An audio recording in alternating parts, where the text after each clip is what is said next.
আজকে আমি আমাদের বিড়ালটাকে দেখাবো। দেখেন ও কতটা বড় হয়ে গেছে। তো আই আমাকে কামড় দিতে আসছিল। আমি আসলে ভয় পাই। ও একটু কামড় দিতে আসে কেমন যেন।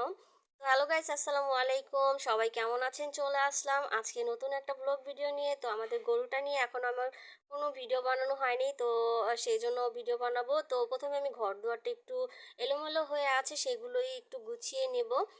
তো এই যে আমার গুছগাছ হয়ে গেছে। আর এই ঝাড়গুলো দেখেন আমরা অনলাইন থেকে নিয়েছি। এটাকে আমি সাইডে রেখেছি কারণ ছোট বাচ্চা আছে বুঝতেই পারছেন। আর অবশ্য আমার ভয়েসটা আমি পরে দিয়েছি কারণ ঘরে অনেক লোকজন ছিল, সেজন্য আগে আমি ভিডিওটা বানিয়েছি পরে ভয়েস দিয়েছি। তো চলে আসলাম আমাদের গরু ছাদে উঠিয়ে আনছে।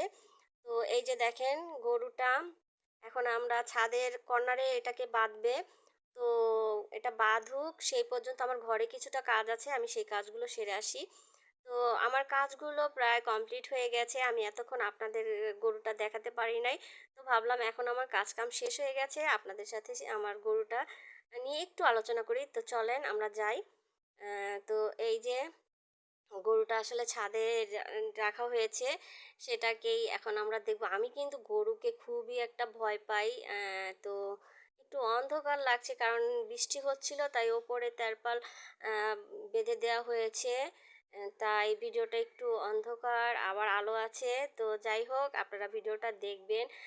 গরুটা এখন একটু শান্ত হয়ে আছে, যার কারণে আমি একটু গরুটাকে হাত দিয়ে ধরতে পারছি। তো যাই হোক, বেশি সামনে যাওয়া যাবে না, তাহলে আবার গুঁতো দিবে। আমি গরুকে খুবই ভয় পাই, সেজন্য দূর থেকেই দেখছি আর আপনাদের মানে ভিডিওটা দেখাচ্ছি। যে আমার গরুটা আসলে কেমন হয়েছে আমাদের অবশ্যই কমেন্ট করে জানাবেন। আর গরুটা প্রাইস কেমন সেটা আমি বলবো না, আপনারা আমার কমেন্টে অবশ্যই জানাবেন যে আমাদের এই গরুটার দাম কেমন হলে ভালো হয়।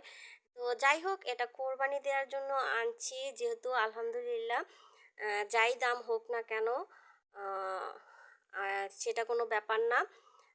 আর দেখেন গরুটা কিন্তু এখন খুবই শান্ত। যখন আনছে তখন কিন্তু খুবই মানে অনেক রাগী ছিল, বাচ্চারা কেউ কাছে যেতে পারছিল না। এখন অবশ্য সবাই গাইস, ভাবলাম একটু গরুর লেজটা ধরি। তো না, আপনার ভাই রাগ করছে যে না গরুর লেজ ধরতে যেও না, তাহলে অবশ্যই তোমাকে গরু লাথি দিবে কারণ গরুটা অনেক রাগী। আমি আসলে ভয় পাচ্ছি আর ভিডিও বানাচ্ছি।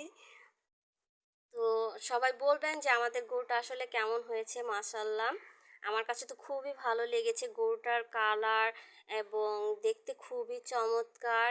আর যখন থেকে গরুটা বাড়িতে আসছে গরুটা শুধু কান্না করতেছে, কারণ ওর কি বলবো মন খারাপ, কারণ ও তো সবই বুঝতে পারে, সেই জন্য ওর মনটা খুবই খারাপ।